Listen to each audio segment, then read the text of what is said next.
นอนเกล้าอย่างเงี้ยcáchประชุมนี้គឺជាការជួបប្រជុំគ្នារវាងភាគីពាក់ព័ន្ធទាំងអស់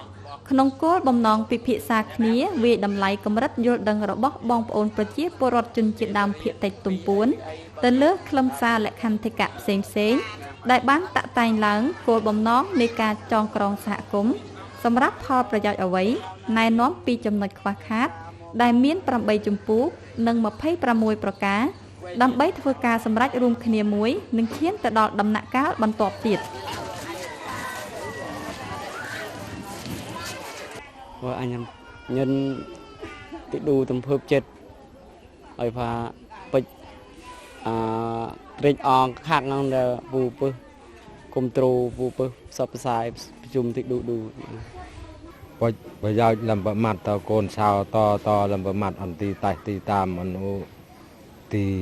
này cái phá bù đường tàu đường a một phai này cái đuông này cái tay nha phải anh tục cồn sao làm bờ mặtនេះឲ្យជាសារៈសំខាន់ដែលយើងឲ្យសហគមន៍យើងមានការយល់ដឹងអំពីលក្ខន្តិកៈហើយនឹងការចងក្រងជាសហគមន៍របស់យើងនេះឲ្យគាត់យល់ដឹងអំពីតើយើងចងក្រងសហគមន៍នេះមានទិសដៅធ្វើអ្វីដើម្បីថែរក្សាអ្វីខ្លះទៅឲ្យសហគមន៍របស់យើងនេះដែលមានការចាត់តាំងពីថ្នាក់ដឹកនាំក្រសួងមហាផ្ទៃឲ្យខ្ញុំជាតំណាងនាយកដ្ឋានកិច្ចការនយោបាយនៃក្រសួងមហាផ្ទៃចូលរួមពិធីប្រជុំមួយដើម្បីពិនិត្យ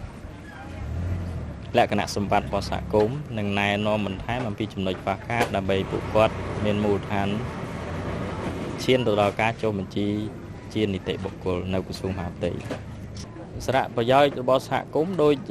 សហគមន៍បានជម្រាបជូននៅក្នុងកិច្ចប្រជុំនេះផងដែរថាពួកគាត់ចង់បានការគ្រប់គ្រងដីធ្លីធនធានធម្មជាតិជាសមូហភាពណានិងទី2គឺថែរក្សាបព្វធម៌ប្រពៃណីរបស់ជនជាតិដើមភាគតិចទំពួននៅភូមិរបស់គាត់នឹងតលភូមិតងកាម៉ាល់គឺជាភូមិគោលដៅមួយក្នុងចំណោម40ភូមិដែលត្រូវបានគម្រោងចុះបញ្ជីដីសហគមន៍ជាសមូហភាពគាំទ្រ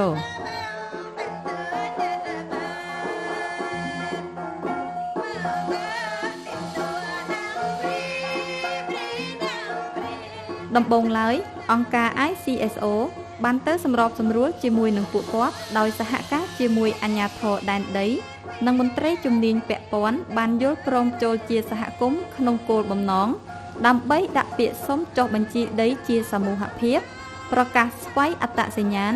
មានការទទួលស្គាល់ស្វ័យអត្តសញ្ញាណពីក្រសួងអភិវឌ្ឍជនបទនៅឆ្នាំ2010